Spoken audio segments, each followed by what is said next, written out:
西の岬の風がそよぎ、トマの墓石の周りに草花が揺れていた。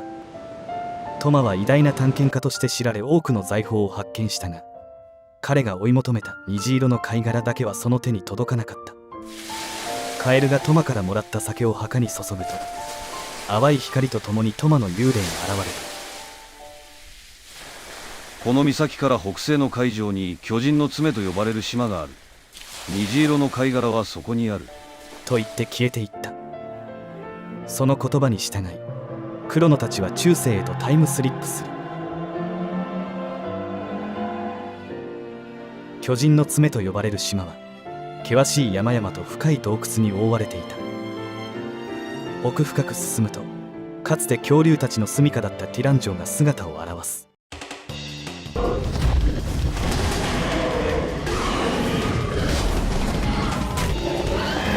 壮大な遺跡の中、彼らは襲い来る恐竜たちを倒しながら奥へ進む。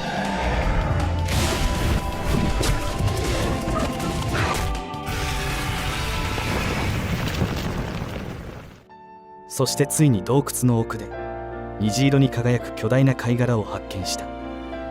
しかしその美しい宝は途方もなく重く、彼らの力では運び出せなかった。クロノたちはガルディア21世に助けを求め、貝殻はガルディア城の宝物庫に保管されることになった。時は流れ、現代に戻ると、ガルディア33世が裁判にかけられているという知らせが入る。国王が代々伝わる家宝、虹の貝殻を売り飛ばしたと大臣に告発されていたのだ。おう、マールディアよ。私は大臣にはめられようとしている。人聞きが悪いですな。証拠さえあればオノ無実は証明できるのですよ。マールは宝物庫へと急ぐ。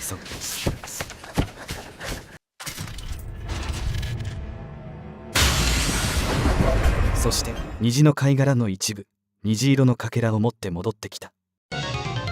すると突如、大臣の姿を変え、ガルディア王国を滅ぼそうと企む魔物が大臣に分けていた。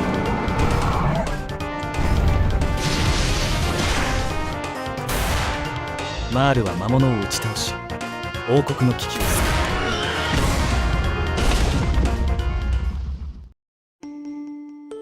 妻を早くに失い、娘との関係に距離を感じていた王は頑なな態度をとっていたことをマールに謝罪する。私こそ父上の気持ちも知らないで。私もさ、一時はお前が本当に遠くに行ってしまったように思えた。でもよく考えてみると、遠くに行ってたのは私の方だったのだな。恥ずかしい話だが、あの時のアリーチェの言葉が今やっと分かってきた気がする。マールディアが大きくなれば、あなたの前に好きな人を連れてくる日が来るでしょう。その時は二人を温かく迎えてやってね。だって、その日はあなたにとっても忘れられない素晴らしい日になるのですから。私って小さい頃、父上のことパパって呼んでいたのね。ああ、そうだよ。ごめんなさい、パパ。わがまま言って本当にごめんなさい。宝物庫では虹色の貝殻が彼らの心をつなぎ直した証のように柔らかな光を放ち続けていた。日の光を集める石。時の賢者ハッシュが静かに語りかけた。原始から未来、すべての時を股にかけ、日の光を集め続ける石。古代でラボスエネルギー以前に使っていたっていう太陽エネルギー。ラボスに立ち向かうにはおあつらえ向きかもしれない。彼らは未来の太陽神殿へと向かった。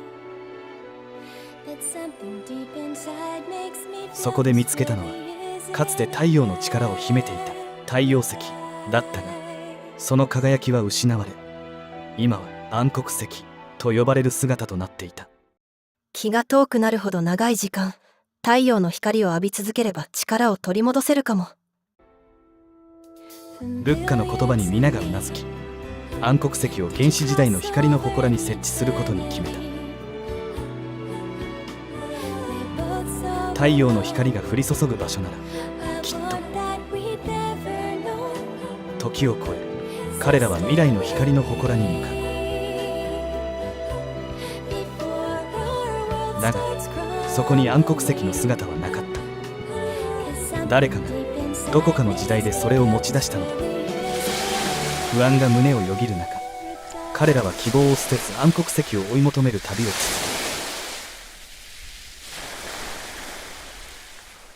その痕跡は現代にあり、暗黒石を持ち出した人物を突き止め取り返すことができた。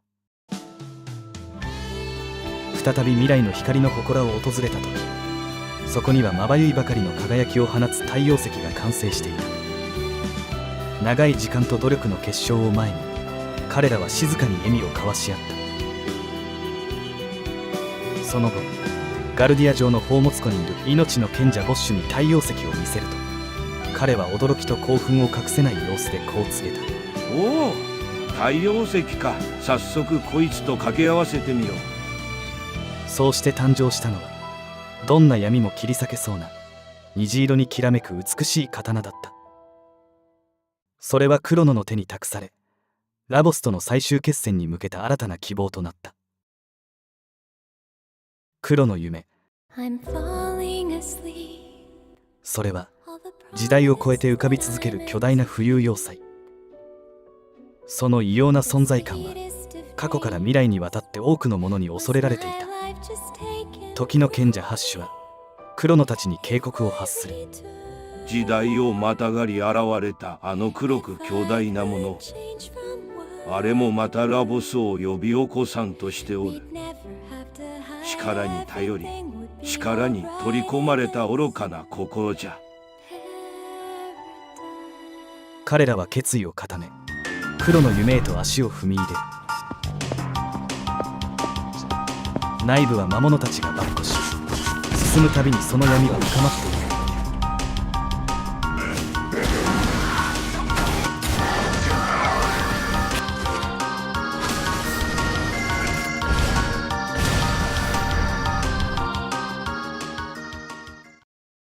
戦いを繰り返しながら要塞の奥へと進んでいくと、彼らの前についにジールが姿を現した。虫けらどもが、わらわはラボス神と共に永遠にこの世を支配する女王なるぞ。そのわらわに逆らおうというのか。愚かな。すべての存在は滅びの宿命から逃れることはできぬ。ジールよ、ラボスに握られた悲しき女、せめてもの情けだ。この手で全てを終わらせてくれる。呪われし預言者よ、そなたが海底神殿で犯した罪、わらわは忘れておらぬぞ。今こそその死をもって償うがよい。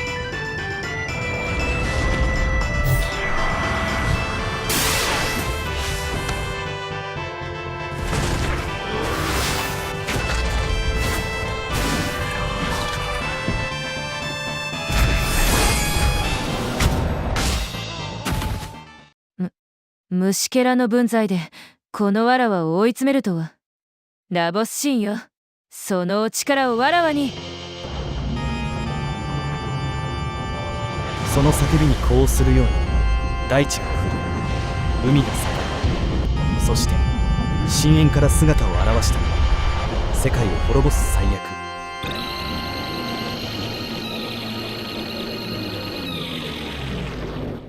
ラボスだった。星の夢の終わりに、その異形の存在はこれまでクロノたちが戦い抜いてきたモンスターたちの能力を次々と再現し襲いかかってきた。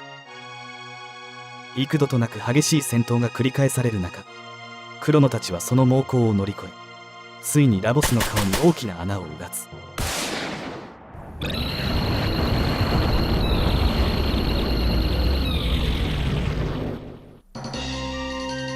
彼らはその瞬間、ラボスの外殻の中に本当の姿が潜んでいることを直感した。決意を固めたクロノたちはラボスの体内へと突入していく。内部に広がる異様な光景、無数の管の先にラボスの本体が静かにうごめいていた。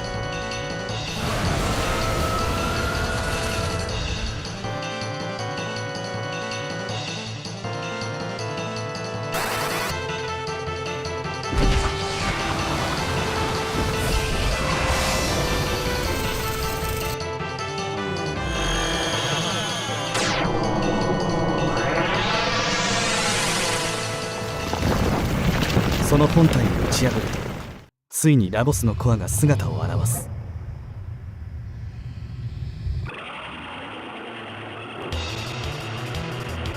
分かったわ。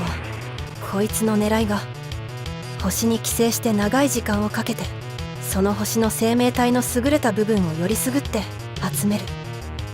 その遺伝子を持った子供をあの死の山で産み、また別の星へ。じゃあ私たちはこいつのために生きてきたっていうの？この星の生命が長い時間をかけて行ってきた進化を眠ってるだけで手にしようなんて虫が良すぎるわ。ここはクロノや私たちみんなの星なんだから。そんなふざけた進化なんて私は認めないから。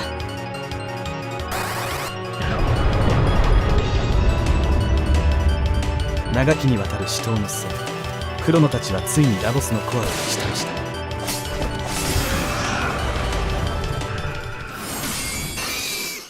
それはこの星を破滅の運命から救った瞬間だった。時の向こうへ。クロノ。クロノが目を覚ましたのは見慣れた部屋だった。しかし目の前にいたのはガルディアの兵士で、クロノは城へと連行されてしまう。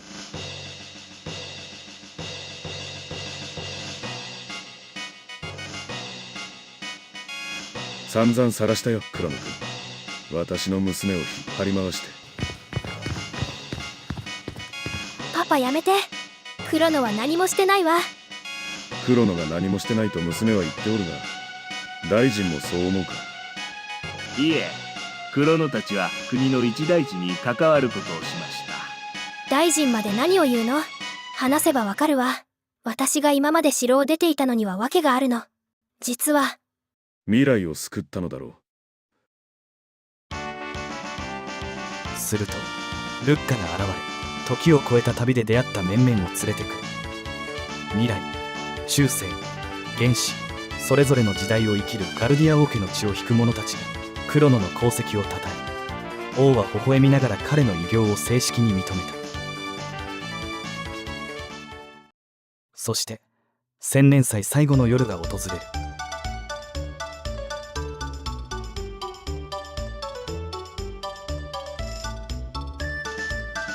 人々の歓声が響き渡り、光の洪水の中、パレードが賑やかに進んでいく。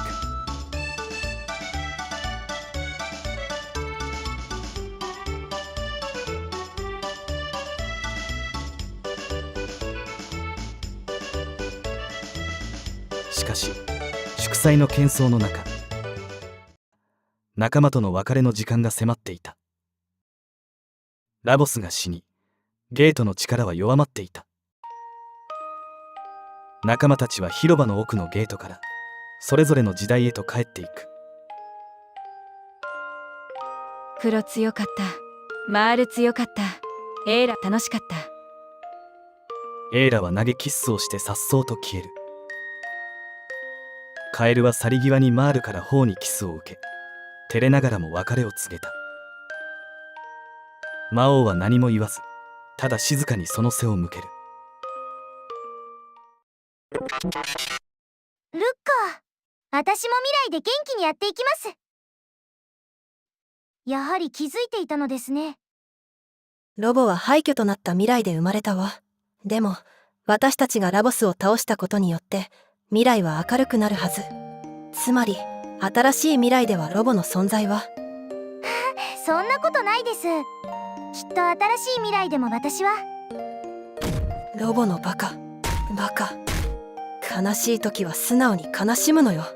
こっちが余計悲しくなっちゃうじゃない。そんな思いやりの気持ちを教えてくれたのもルッカです。とても感謝しています。さようなら。おっと、オイルでライセンサーがかすん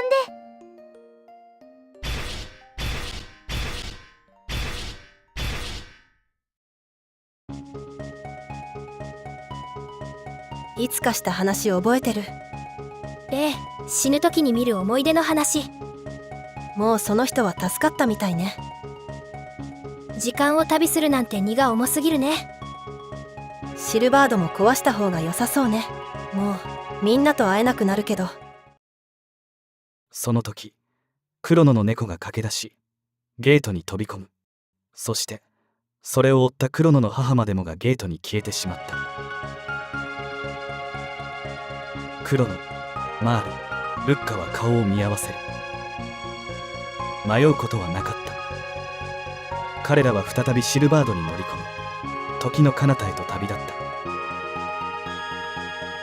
彼らの旅はまだ終わらない。